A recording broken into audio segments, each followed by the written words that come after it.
हमारे राहुल गांधी जी को, राजीव गांधी जी को टीका करते हैं और वो हमेशा बोलते हैं भाइयों बहनों कितने देश की तरक्की हो गई।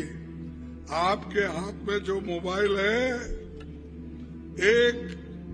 140 करोड़ लोगों के हाथ में मैंने मोबाइल दिलाया। वो बोलते हैं अरे भाई ये तो राजीव गांधी की देन है, तुम्हारी नहीं। कंप्यूटर सिस्टम उन्होंने लाया, मोबाइल उन्होंने शुरू किया। तुम क्या करे, जो बड़े बड़े कारखाने हमने लाए, कांग्रेस पार्टी ने लाई, उसको बचाने के बजाय उसको हड़पने का काम किया। किसको दे रहे हो फायदा? अदानी और बड़े जो अमीर लोग हैं उनके हाथ में जा रहा है। इसीलिए इसको बचाना है और गरीबों के कल्याण के लिए अगर काम करना है तो कांग्रेस को वोट दो।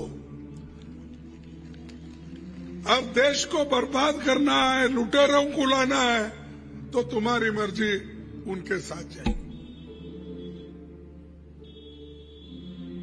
उन्होंने, मैं पूछता हूं हर जगह वो कभी गुजरात मॉडल बोलते, कभी कौन सा मॉडल बोलते, सब उनकी बड़ी बीजेपी वाले तारीफ में लगते हैं।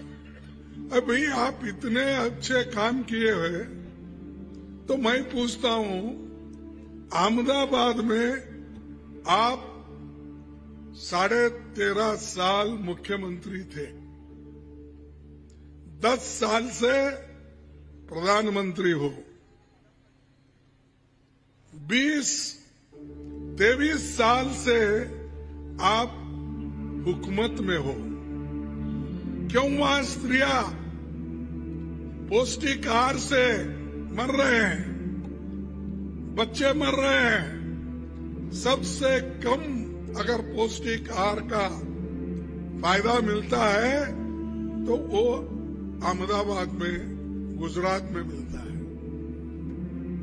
और हमको सिखाते हैं देखो यहां ऐसा हुआ, वहां सब जगह जो अच्छा था उसका बिगाड़ने का काम आप ही ने किया।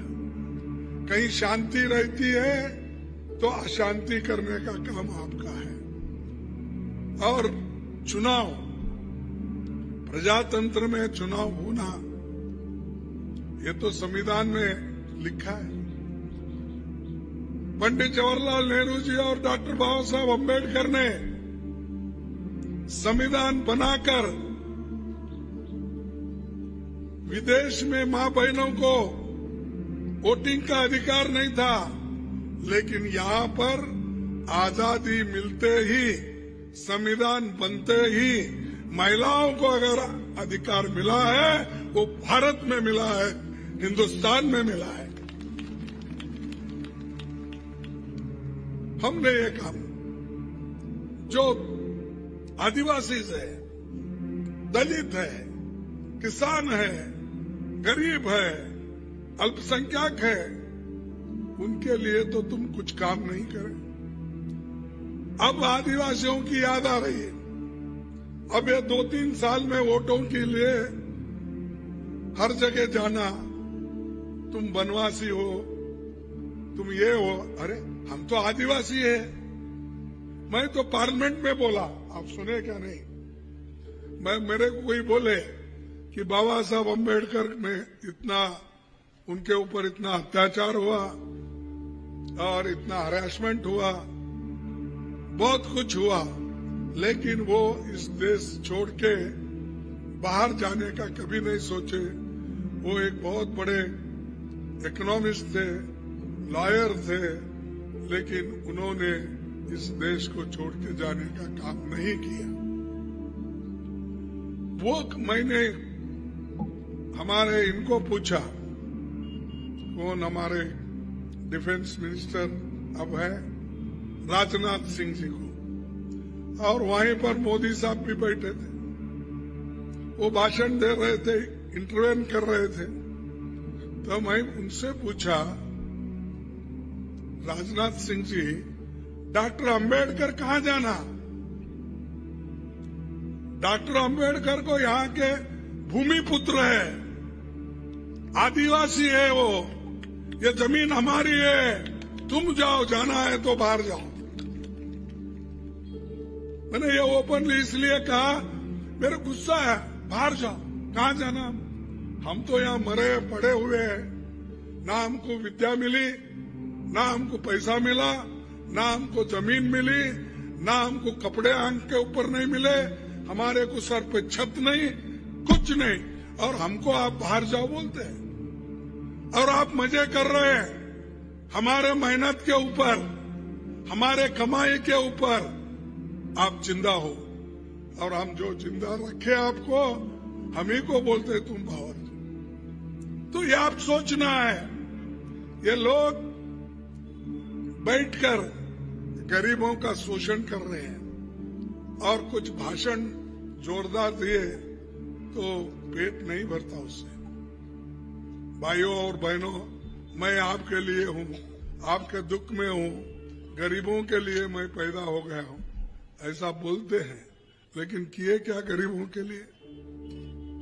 जो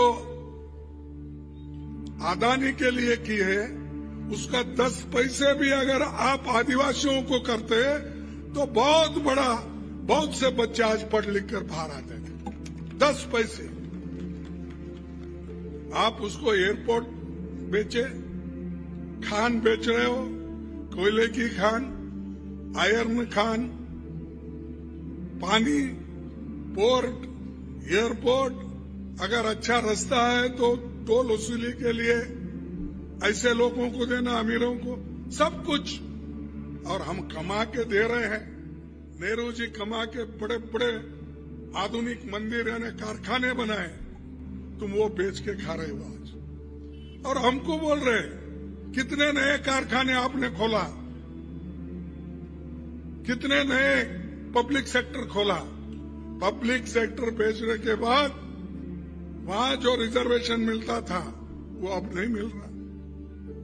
पहले तो हमारे बच्चे किसी कारखाने में जाते थे, गरीब के बच्चों को जगह मिलता था, ऑफिसर्स को मिलता था, और काम पे भी वो लगा सकते। लेकिन आज वो कारखाना ही बंद हो गया तो कहाँ जाना हो?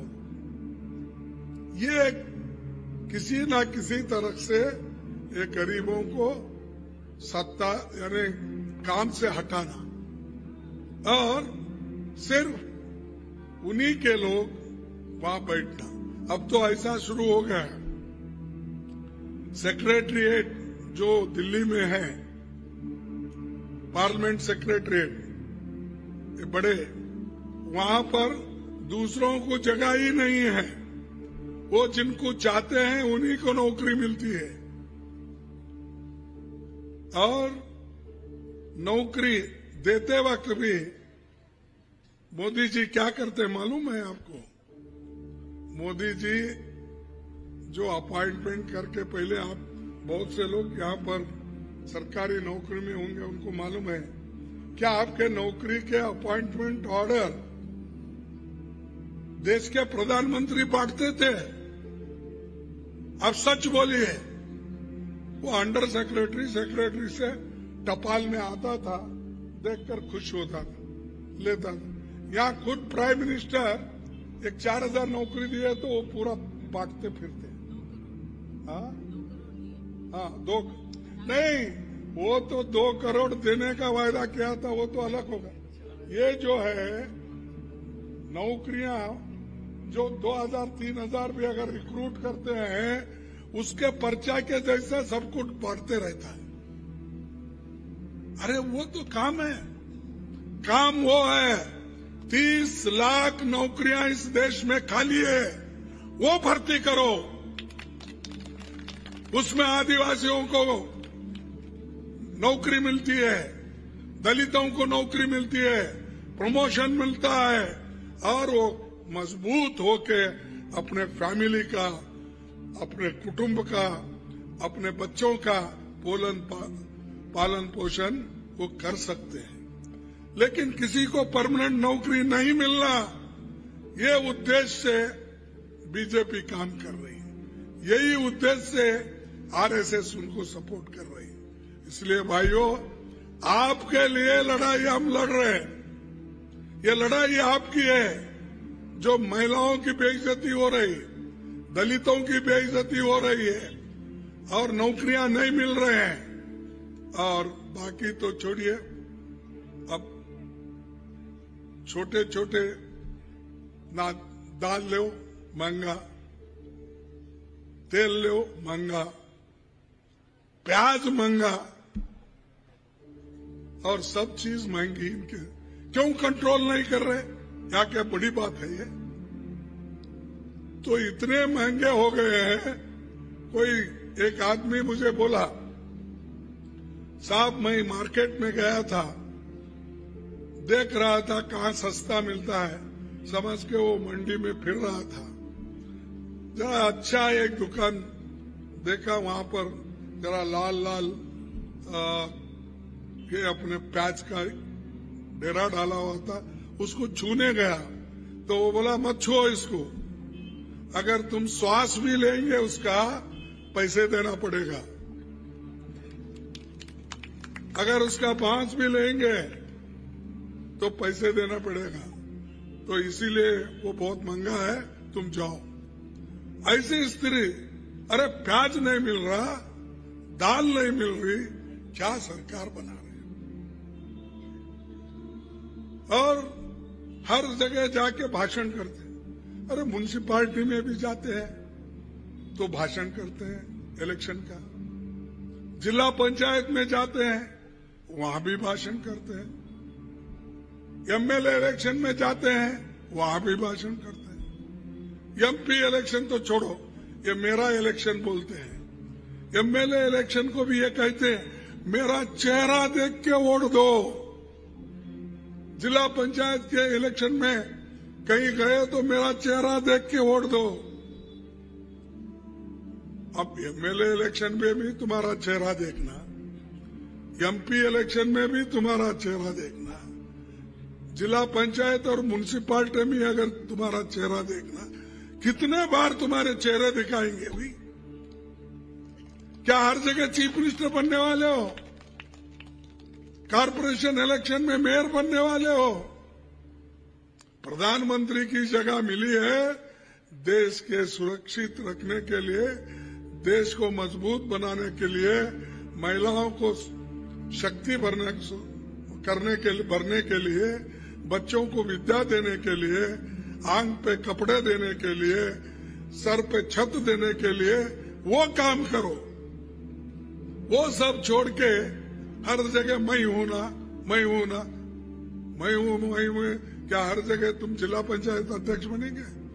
हर जगह तुम चीफ मिनिस्टर बनेंगे? हर जगह तुम ही जाके अपना कॉरपोरेशन का मेयर बनेंगे? बताओ। और इसीलिए आप आजकल हर जगह जाते हैं तो भाई, क्योंकि वहां का बीजेपी का कैंडिडेट अगर गलत है, अगर वो काम नहीं करा, लोग जब गालियां देने शुरू करते हैं तब वो क्या कहते हैं, मेरे तरफ देखो, मेरी सूरत देखकर आप वोट दो, मोदी के लिए दो बोलते हैं। मोदी को कितने बार देना? एक बार, दो बार, तीन बार, बार बार मोदी को देख के तो ये दशा हमारी हो गई। नोटबंदी में सारे गरीब बर्बाद, और कहा 15-15 लाख आके गरीबों को बांटता हूं। कहा है भाई? मिला यहाँ 15 लाख आप लोगों को? नहीं मिला। प्रधानमंत्री बोले हैं, कैसा नहीं मिलता? आप लोग झूठ बोल रहे लेके। हाँ, नहीं, प्रधानमंत्री कैसा झूठ बोल सकता भाई? आप ही बोलिए। झूठ है? अच्छा छोड़ो, एक झूठ। प्रधानमंत्री ने कहा हमारे नौजवान बच्चों को, युवकों के लिए हर साल 2-2 करोड़ नौकरियां दूंगा। मिला? नहीं मिला। वो कैसा? ये क्या बात कर रहे हैं आप लोग? देश का प्रधानमंत्री ऐसा झूठ बोलता है? फिर उसके बाद किसानों के लिए बोला मैं 3 साल में आपकी आमदनी डबल करूंगा। हो गई आपकी आमदनी डबल। अब ये झूठ तो मोदी झूठ बोल रहे या आप झूठ बोल रहे, क्या मैं पूछ रहा हूं वो सही है? बोलिए। तो ये इतने झूठ बोलने वाले झूठों के सरदार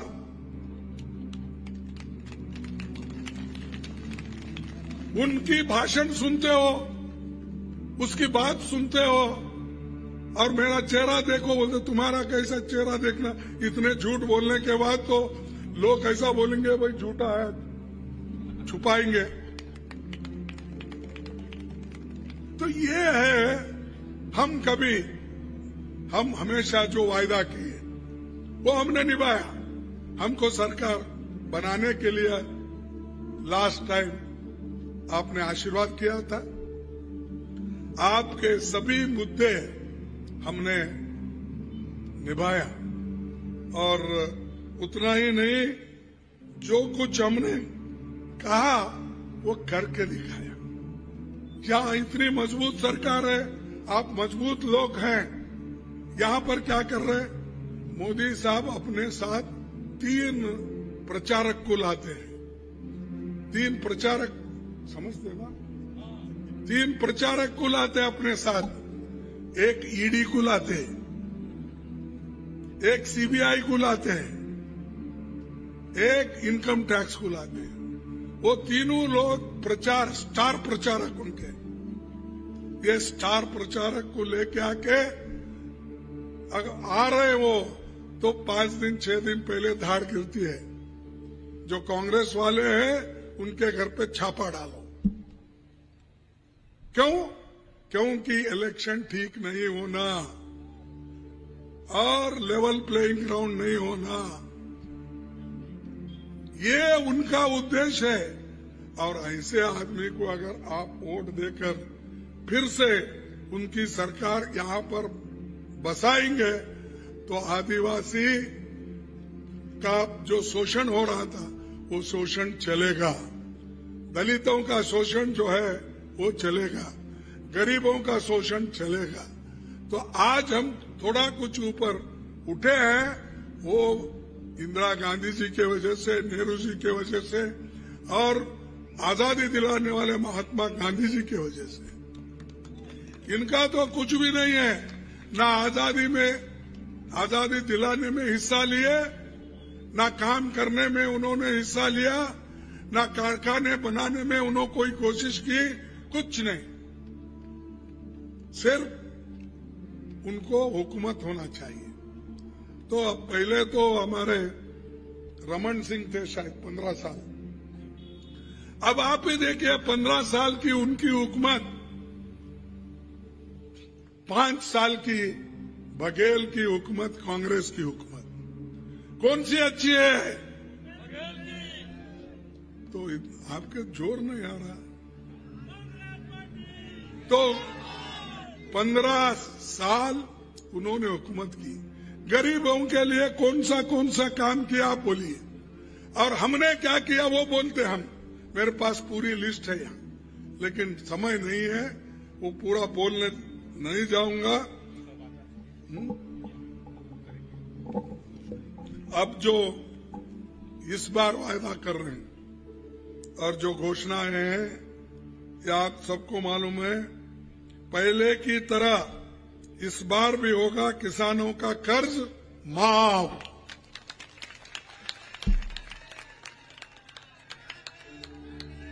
अब धान का मिलेगा 3,200 रुपए प्रति क्विंटल। 20 क्विंटल प्रति एकड़ धान खरीदी। बिजली 200 यूनिट तक फ्री। सभी सरकारी स्कूलों में अंग्रेजी हमारे बच्चों को पढ़ाया जाएगा, क्योंकि हमारे बच्चों को अंग्रेजी नहीं आती, कहीं नौकरी नहीं मिलती, किसी कॉम्पिटिटिव एग्जाम में नहीं जा सकते। वो हिंदी पढ़ के यहीं घूमते रहते हैं, और अमीर के बच्चे अंग्रेजी पढ़ के सब यहाँ से बैंक से पैसा उठा उठा कर चोरी करके जाकर वहां बसते हैं। हम हिंदी पढ़कर काम करते हैं देश की संपत्ति बढ़ाने का। वहां नीरव मोदी, वो मोदी, ये मोदी सब मिलके लूट के फॉरेन जाते हैं, उनके बच्चे भी फॉरेन में पढ़ते हैं। अरे हमको एक मामूली इंग्लिश स्कूल दो ताकि हमारे बच्चे भी गुड मॉर्निंग, गुड इवनिंग, नमस्ते के साथ जो हम कहते हैं वो तो करेंगे। केजी से लेकर पीजी तक फ्री एजुकेशन। क्या? केजी से लेकर पीजी तक। गैस सिलेंडर 500 रुपए तक। मोदी तो सिर्फ बोल के गए, लेकिन उसके बाद झांक कर भी नहीं देखे। हम 500 रुपए में मिलेगी हमारी सिलेंडर। उसके बाद तेंदू पत्ते की प्रति बोरा में 6,000 रुपए और 4,000 रुपए बोनस। भूमिहीनों को मिलेंगे 10,000 रुपए प्रति वर्ष। जिनके पास जमीन नहीं है, लैंडलेस है, उनको 10,000 रुपए प्रति वर्ष मिलेगा। 17,50,000 गरीब परिवार को हम मकान देंगे।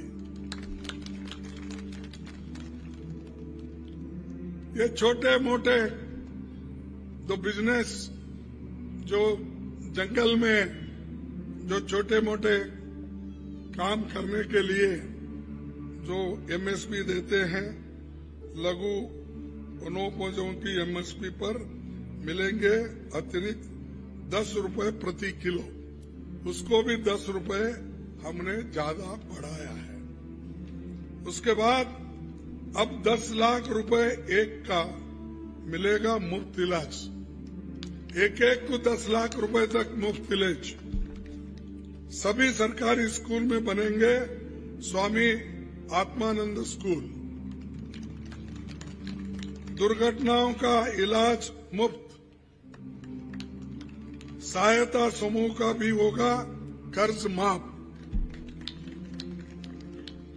और जातिगत जनगणना कराई जाएगी और सभी गरीबों को ये मालूम होगा, क्योंकि जो बैकवर्ड क्लास के लोग हैं, पिछड़े लोग हैं, उसका पूरा वो जनगणना में हमको इन्फॉर्मेशन मिलेगा।